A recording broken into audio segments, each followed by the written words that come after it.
Welcome back, everyone. I am delighted to welcome our expert panel for this discussion exploring accelerating half-life of technology. What is considered the right perfect tech today soon becomes the wrong detrimental tech. Joining us today on our panel, we have Sean Carty from Brandfolder, Fraser Charles from Media Valet, Keith McLeod from the New York Times, and Carissa Messer from Bank of America. Welcome, panelists. Before we get started, I'd like to stress the importance of audience participation for this panel discussion. This panel was designed with you, the attendees, in mind, and by that I mean we need your input. So please contribute to the conversation by posting your questions in the panel on the right side of your screen, and specifically in the Q&A section, and I'll be sure to surface them up to our panelists throughout our discussion. So very quickly, why I chose this topic. It only recently occurred to me that maybe technology does have a half-life where it's no longer delivering the intended outcome that it once may have done in the past. Many of you may have what I refer to as the technology ecosystem, where you have platforms that are connected to each other by way of APIs and feeds, and altogether they create this living technology ecosystem. Insights and learnings can be derived from the data that we measure and analyzed in this ecosystem. And then companies rely on this intelligence to help inform their decision-making. But what happens when you are forced to replace or upgrade a portion of your tech stack and the balance of the ecosystem is then disrupted? The results can be fierce. So that's what got me thinking about the topic. Should technology have a half-life? Okay, panelists, you guys are all up now. And I'm going to throw the question out, starting with you, Carissa. What do you think about this topic in terms of technology having a half-life? It's a really interesting one and something I think we face every single day.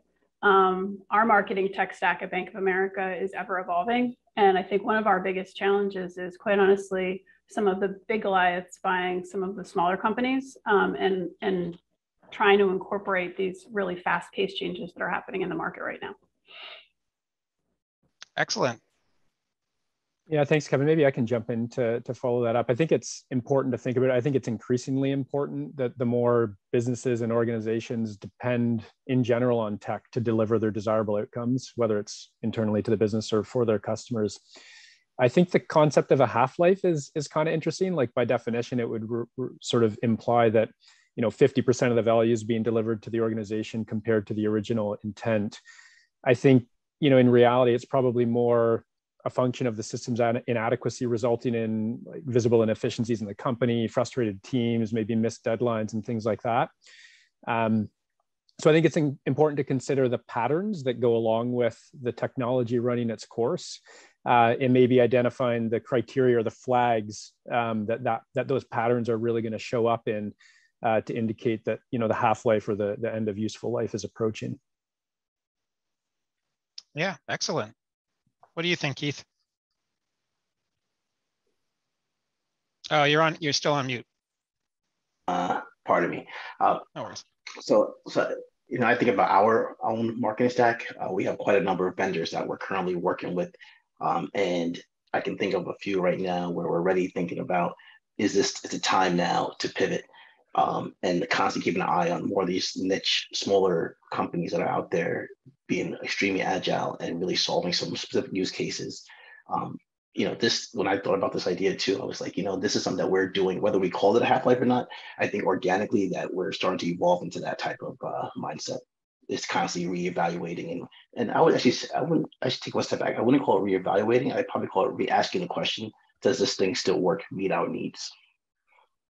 Yeah, I mean, I think you've got a great point, and I think it's really hard to make any sort of blanket statement about the half-life of technology, because the purposes, the rate of change of the company that's delivering it, the rate of change within your company, and the rate of change in the market, those external factors, I mean, if we've seen anything over the last year, they're variable. And so constantly having this mindset of reevaluating technology and how it's delivering value for you and your company, I think is the right way to approach this.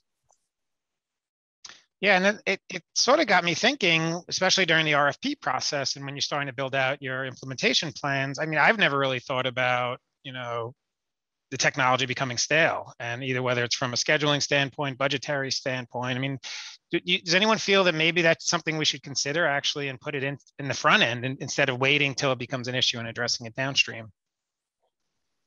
I think it's an interesting concept, Kevin. I think sort of to what one of the things I was thinking about for the session, to what Sean and Keith have articulated, versus trying to pin down an estimate of an expiry date, just the need for, I think, a well-defined kind of assessment or audit cycle where Keith mentioned, you're re-asking that question about the value delivery. But I think it also needs to be practical, because I think these types of initiatives can also become quite a burden or a tax on the company that, or the folks that have to do those audits and assessments. But I think to Sean's point, there's just so many variables. Like, nobody could have predicted the pandemic coming. Nobody could have predicted the implications it had on certain businesses and then different implications on other businesses. So I think in reality, if the business seeds aren't changing at a certain rate, the half-life could be quite long in reality, right? So I think it's really that idea of, are you constantly asking that question? Are we getting the value we need out of this tech today? And then adjacent to that, say, is it the tech that's under delivering, or is it our internal processes or things additional to the tech? Because I think there was some survey done in the early 2000s that only 5% of Microsoft Office features are used on average. And that's a pretty big delta in and of itself. So yeah, just other things to think about, I guess. It's interesting. I think from the RFP perspective, there's some analysis that you can do sort of at the front end to kind of measure that sort of that change or rate of change that you expect in that portion of your business externally, and then evaluating that vendor for the rate of change that they're capable of. How often are they releasing new features? How much resource are they devoting to engineering or development? And then also the expected sort of growth of your company. So if your company is growing, your needs are changing, you need to account for that in the RFP process and make sure that that vendor can, keep up. And then also that they're able to keep up with not only you, but the external factors that are affecting those things. Sure. I feel like I'm caught in a little bit of a hybrid world where I clearly remember doing a few RFPs thinking, we're going to have this indefinitely. But what's actually more happening now, at least with the New York Times and the events that we actually have, they're starting to morph into each other, right? They're starting to bleed into competitor spaces. So organically, they're actually forcing us to re-ask the question, this vendor here seems to not offer this feature that this vendor already has, and we're really not too satisfied with it. So they're actually now causing almost real-time RFPs without having to get a pilot going. You actually have the products in-house, and these vendors are actually often able to give you a sample. So you're actually able to do a true point-in-time comparison with vendors that you already have that you didn't even expect to be trying to RFP. A really good point. And I think it's something we're facing right now as well. Great. Okay, panelists, we're going to keep you guys on your toes. First question came in. How do you assess long-term viability, knowing it will take 12 plus months, if not longer, to implement a new tech platform if you work within a heavy regulated industry? I can relate to that one. Yeah, I can too. Anyone want me to repeat the question, or you guys have it? Long-term viability, knowing it's going to take 12 plus months to implement a new tech platform. I'll maybe take a cut at it. I think, that is an interesting challenge.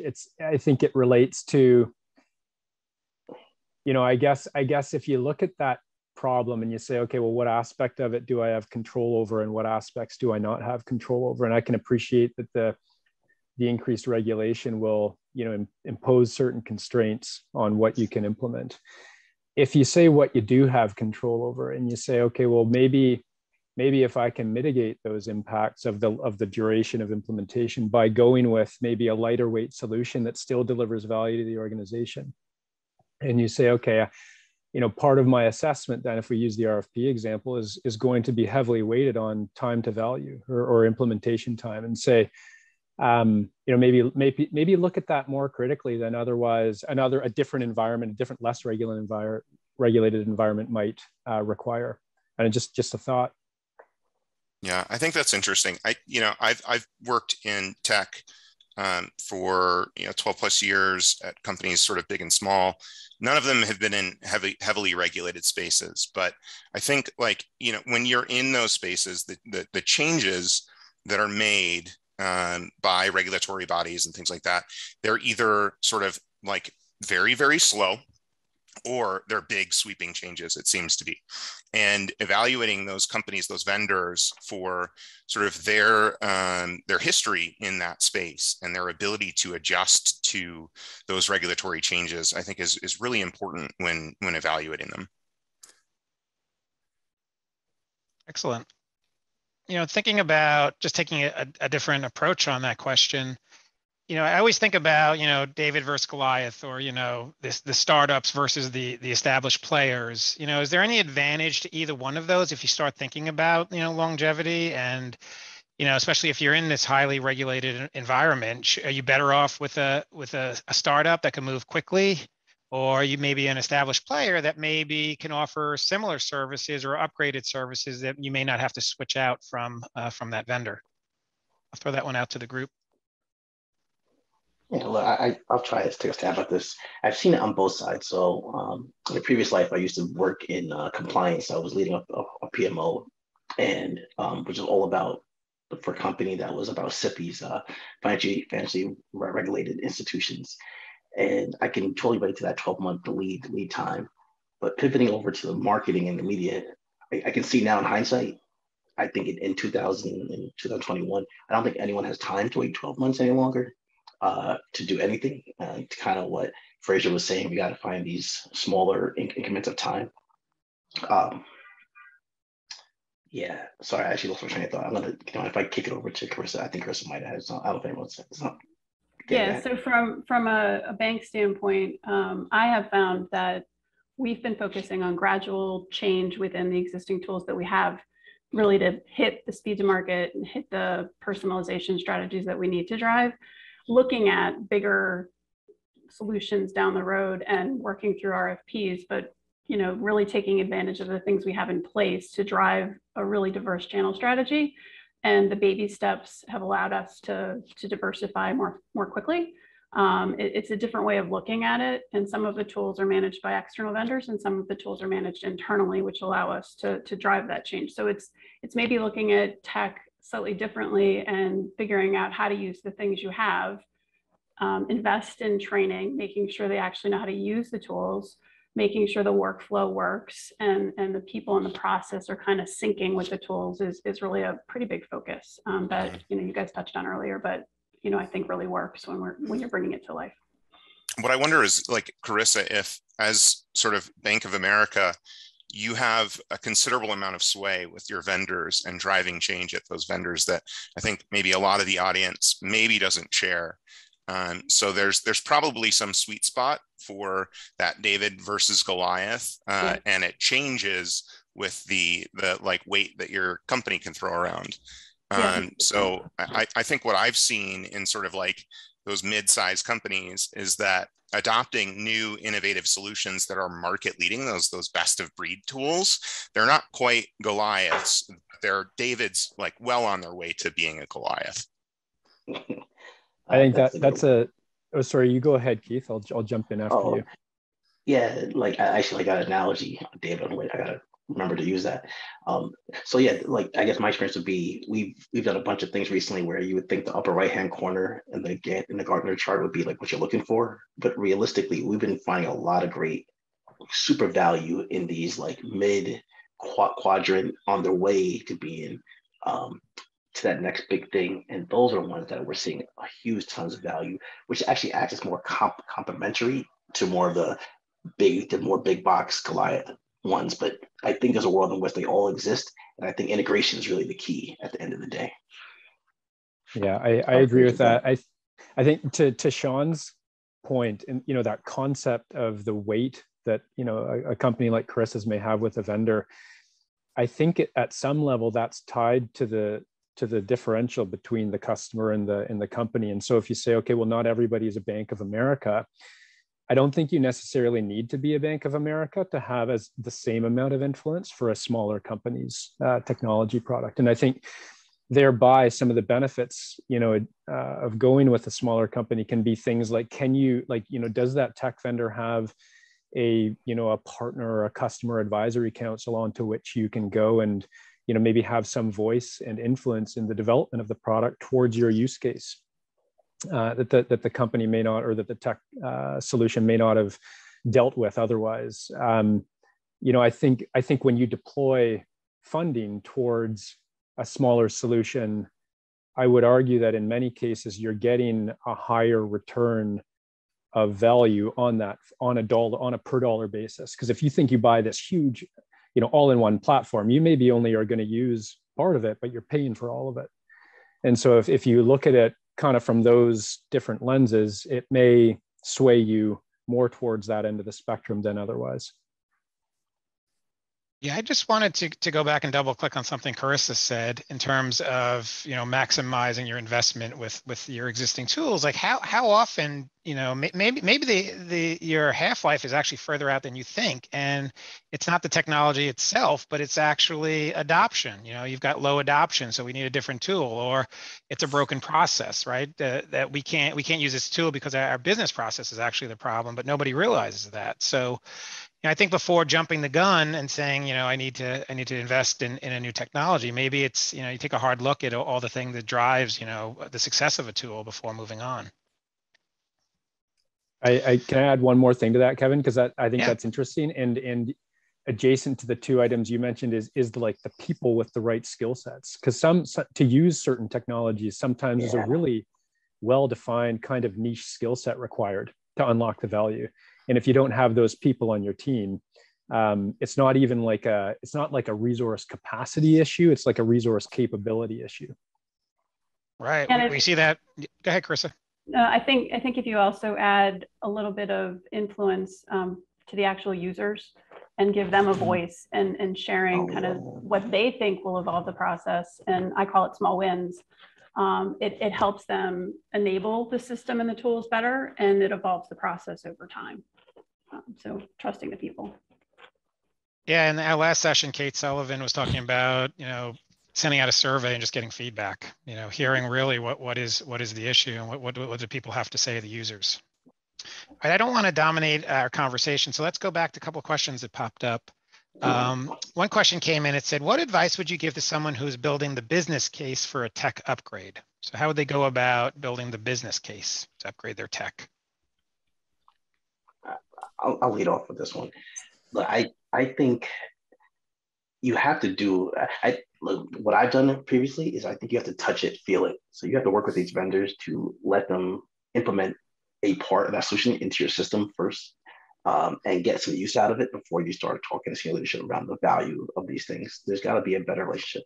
I can't tell you last time I blindly accepted a vendor without having several months of actually using the product in the production environment, and then coming back afterwards and then showing the value. I think the stakes are too high now to have a small sample size of anything to then go to senior leadership with what probably could be a large down payment to think it's going to win, because the points earlier in this conversation, it may not have been the technology, it may have been the people, it may have been the processes. All those things really matter.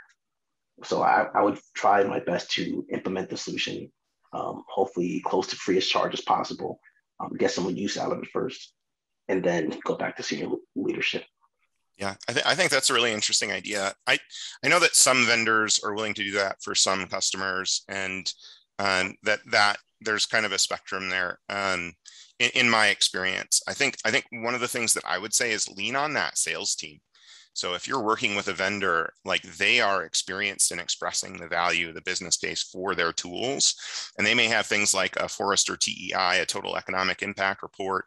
They may have an ROI calculator, and you can kind of marry that with sort of your internal analysis on things like, team readiness, team willingness, team satisfaction with the current tool set, or perception of this vendor that you're evaluating. So I think, just in short, lean on that sales team, and you'll also find out sort of a little bit more about that company when you do so, because you are not only just buying that product, you're buying the people with that company that are going to support you. They're going to manage that relationship, and that's really a big onus is on them to help you build that business case.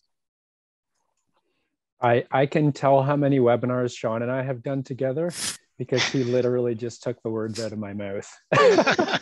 But I would wholeheartedly agree. Lean on that sales. Like, they should be a partner to you in this whole process of you defining your business case. They shouldn't be maybe what's viewed or considered as a conventional salesperson, where they wait on the other side of the fence until you're ready to hit buy. They should really help you build that case. So couldn't agree more with Sean. Vendor relations is so important. I can't tell you how many times, once that contract is signed, I don't see, hear, or, nothing from the guy who sold it to you, unless there's a problem. So good to know. Good advice. All right.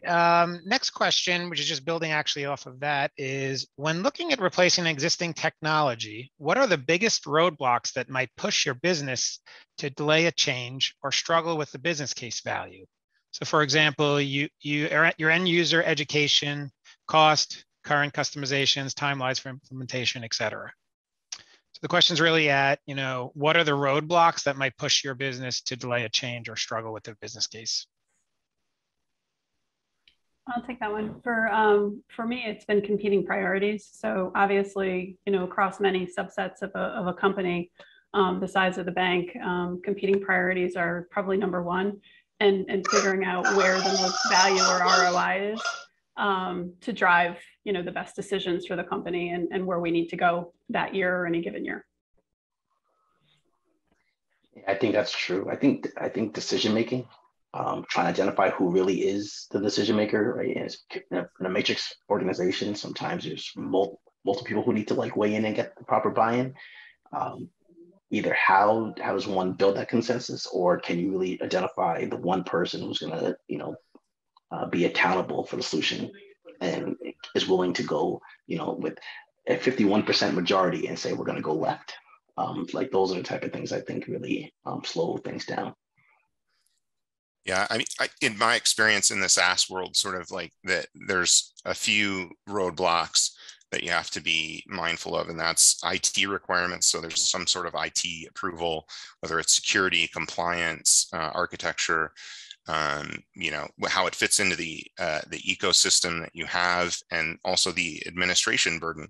So if IT is responsible for managing that product, do they have the bandwidth? Do they have the resources to then take on that extra burden? I think the other one is legal. So if there are legal issues, if you have requirements on the legal side that a company maybe can't match for some reason, whether it's geographical or regulatory, et cetera, that can be a big hurdle.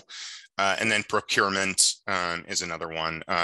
One thing I didn't mention about IT is also when there are existing solutions within the tech stack. So larger companies like Bank of America or like the New York Times, having sort of multiple departments that are on different systems that could fit your need.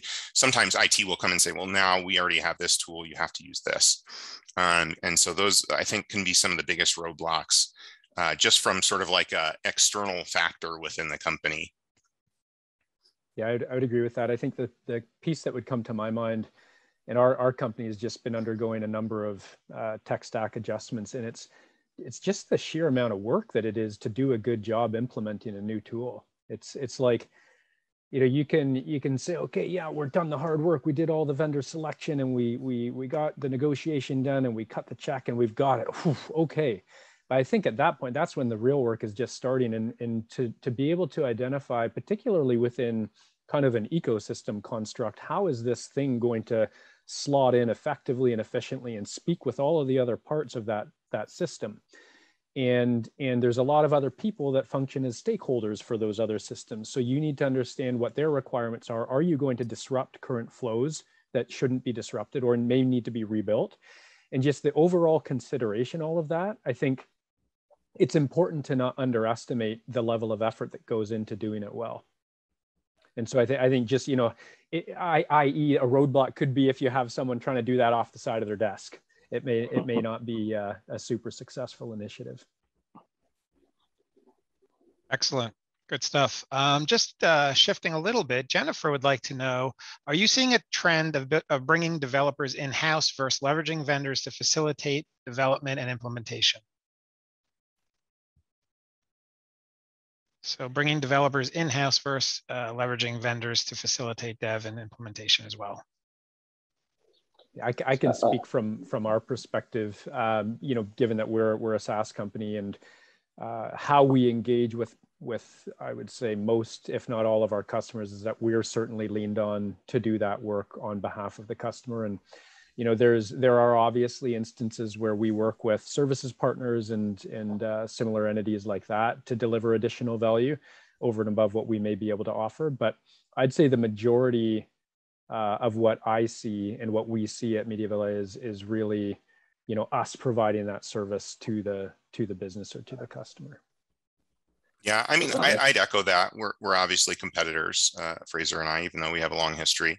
But what I would say is, I think from what I've seen, it also changes as you move up market. So those larger companies that have those resources to kind of sit in IT, be developers that are kind of constantly maintaining their tool stack, their integrations and things like that, they may be more likely to sort of have in-house resources for that. But certainly the smaller companies, those mid-market companies,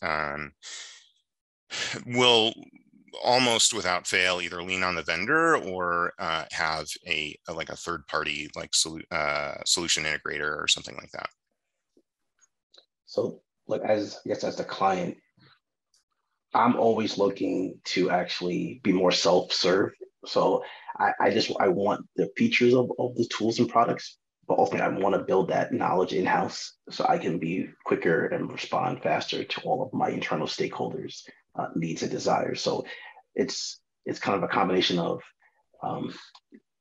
training the trainer, right? Teaching us how to use the tool. We're gonna create a few power users, and we're gonna be on our way. And to the extent within the marketing operations, we've gone as far as getting people who look like tech professionals but sit on operations, just so we can be even more nimbler and not have to put a ticket into a system, but people who are hands-on, really where the rubber meets the road type of environment. So yeah, we're definitely more about trying to bring ourselves in-house and being as subject matter experts as the vendor itself at times. Yeah, we're in a hybrid model as well. Excellent. So I wanted to go back to this concept about ecosystem being in balance. How important is it for the plug and play of your tech stack? So, let's say, a piece that you're relying on, you need to replace, how important is it that you could swap out one technology for another and more or less keep things moving along with minimal interruption? Is that something folks should be considering? I think it would be amazing if it happened. Yeah, it sounds like an ideal world, right? Yeah, can you help me with that, Kevin? I think the industry has gotten better. I think the technology has gotten better, because I remember going back not even 5 years, swapping out whether it was a workflow management tool or a DAM. It's, you dread it from just like the data export, the imports, and all of that. And then what brought me back, bringing it to the top of the discussion, was just with ecosystems. It's like, you don't realize it, but you're relying so much on everything to be humming and talking and speaking to each other. And when one thing goes down, it's like, whoa, I can't get that information because, this piece is just not firing. And that you swap it out, and the up ramp is so critical at that point, just to get back up in line and get the data flowing and get your metrics and your reports back in sync. I think one thing I would say towards that is that is a ultra critical piece to explore in depth in the sales cycle with your new vendor that you aim to replace the old tech with, because I think we just did a big swap out in our marketing department with one piece of tech that's aimed at more enterprise functionality, with another one that was more SMB, and there were a lot of things that came up for us unanticipated, and maybe they were atypical, I'm not sure, but it certainly resulted in a tremendous amount of work that, to your point, Kevin, that up ramp has to be short and steep, hopefully, and get it done quickly. You that doesn't go away. So now you're kind of in an all hands on deck mode to figure out these unanticipated aspects of the plug back in. So, Fraser, I was thinking as you're talking about this, shout out to our engineering and tech teams at the New York Times. So like they've actually been thinking very deep about this, where when we start thinking about other new vendors, they're actually thinking about the integration layer and not having that integration talk directly to like that other end system, but have it talk to this middle layer. So we can do the swap outs a lot easier through various endpoints. So that's definitely a mindset shift that we're having now, which is creating an intermediary space for these other tools to connect with, and not necessarily bring it all the way to the actual other integration tool. So I think it's very important, and I think that's probably the future of tech, frankly, because I think you're going to have more niche players and using more different APIs to kind of get your work done, all talking to this middle layer. Yeah, that's interesting. I'm reminded of a situation that I was in a couple of lives ago, where I was at a semiconductor company, and they had an ERP system, which, if you're familiar, they're huge, massive systems, right? That are usually those Goliaths. And at the time, we had an in-house system that we had built, just a handful of engineers. We were a small semiconductor company, as small as you can be, and we started evaluating one of those Goliaths and worked with a third party to do the development and the customization and all of the sort of ramp up to the switchover. And that actually took months and months and months. So that switchover needs to be quick and clean when you actually get to that point. But normally what will happen with those sort of like large systems that are mission critical, those operation systems, those enterprise resource planning, they will have multiple sort of phases of testing and implementation and sort of this like walk up to where you're eventually switching over your system, and without hopefully and ideally, and without any sort of major issue, you're 100% on this new system. But it can sometimes take months with those larger systems. Yeah, I agree, Sean. I think so much of it comes down to that scenario planning and trying to see into the future and trying to anticipate, what if this, what if that. Hard to catch them all, but the more thought process and planning that goes into it, I think you reduce the probability of a mess up.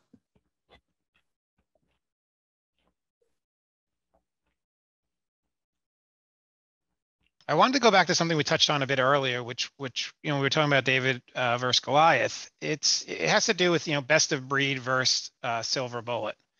Why is best of breed a thing, and what really are the benefits of going best of breed over a silver bullet type solution? What does the panel think about that?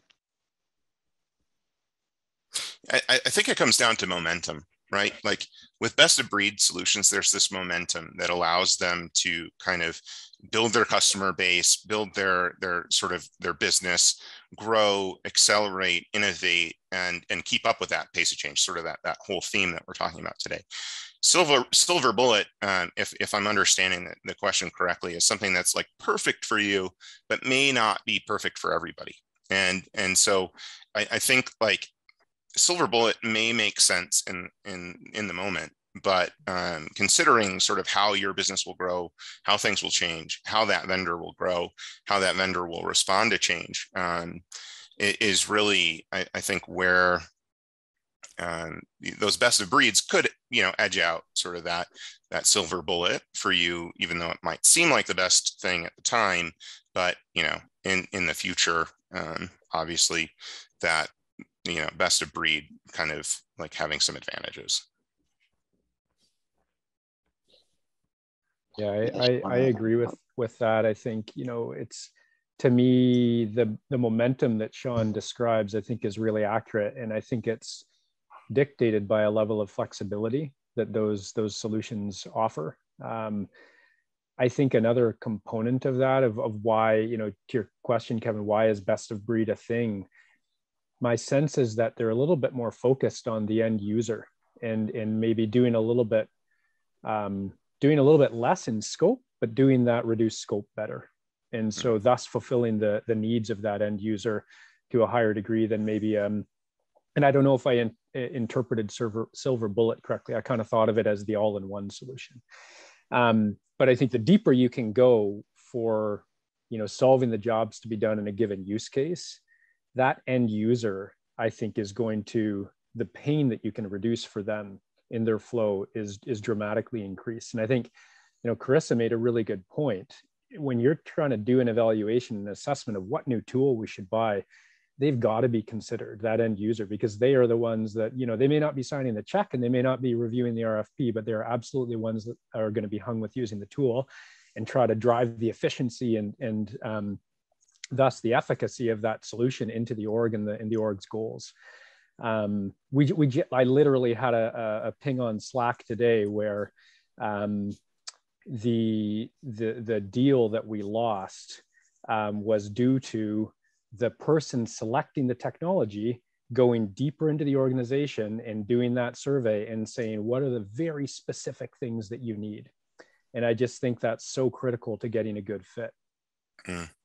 I would echo that sentiment about the user experience. And I think like a lot of the things that we're talking about today can really be mitigated or eased by adopting tools that are intuitive and easy to use. And so, ultimately, I think, sometimes those best of breed solutions, they are that way because of their user experience in part.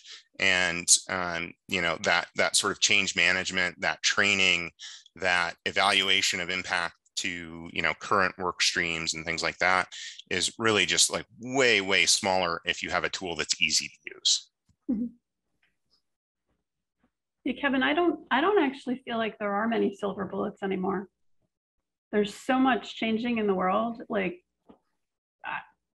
is there a short list of silver bullets that I'm not aware of? Because it just feels like there's not one silver bullet for one company that somebody says, this is it, and this is the one thing that I have to have.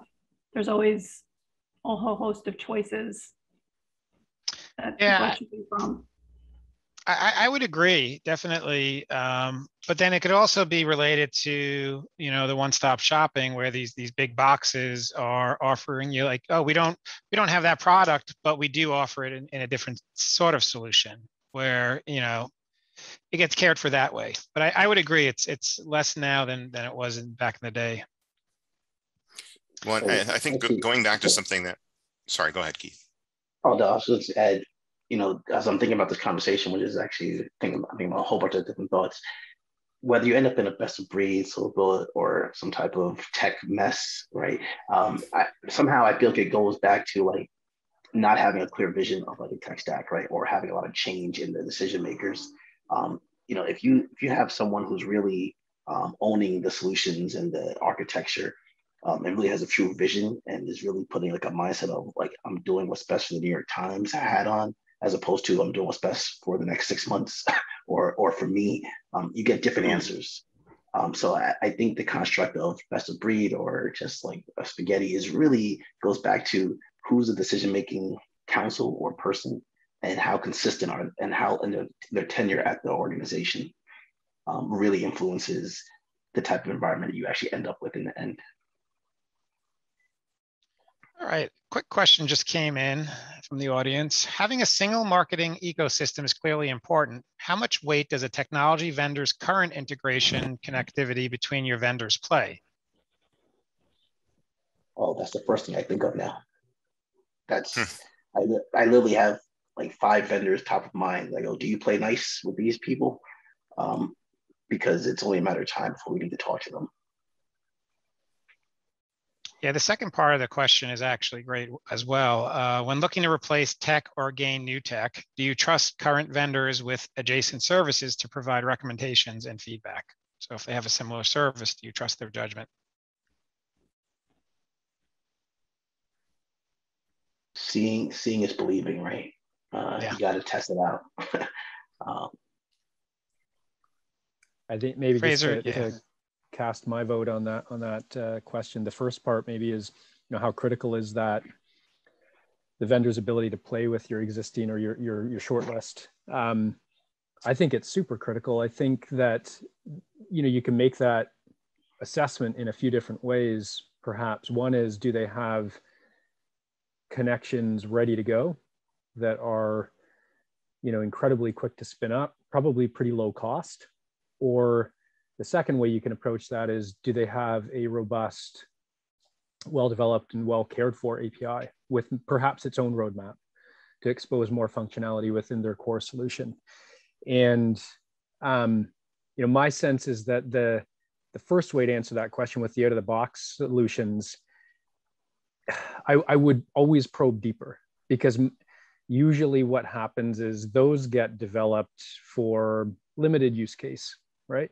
And to really solve your problem, if you have a more complex use case to address, it's probably more the case you're going to be working against the API, perhaps with a middle layer like Keith is talking about through an iPaaS or something like that to automate the data flow.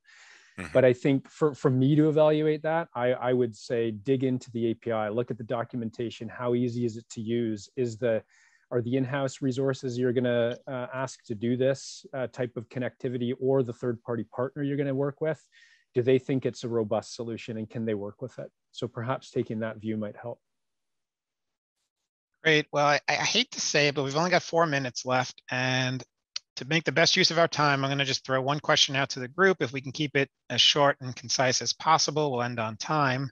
The question I have is, where do we think the future is going past half-life? Thinking beyond today, technology for all those tomorrows. And we could just do a quick round robin, and maybe Carissa, we started with you. We'll kick it off with you again here.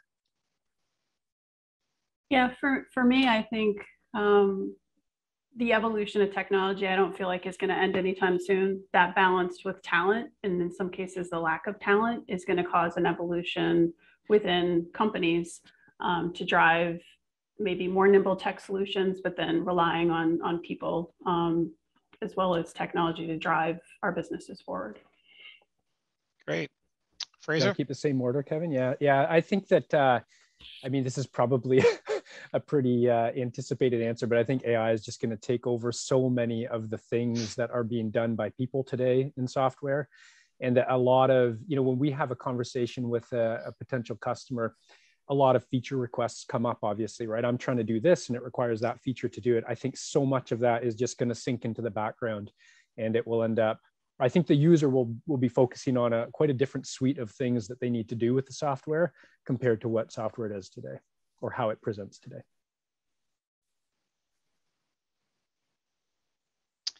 What about you, Keith? What do you think's in store for us tomorrow? Look, I think for anyone who's in the marketing space, I think we're all heading down this cookie list future where the art of trying to target people is going away.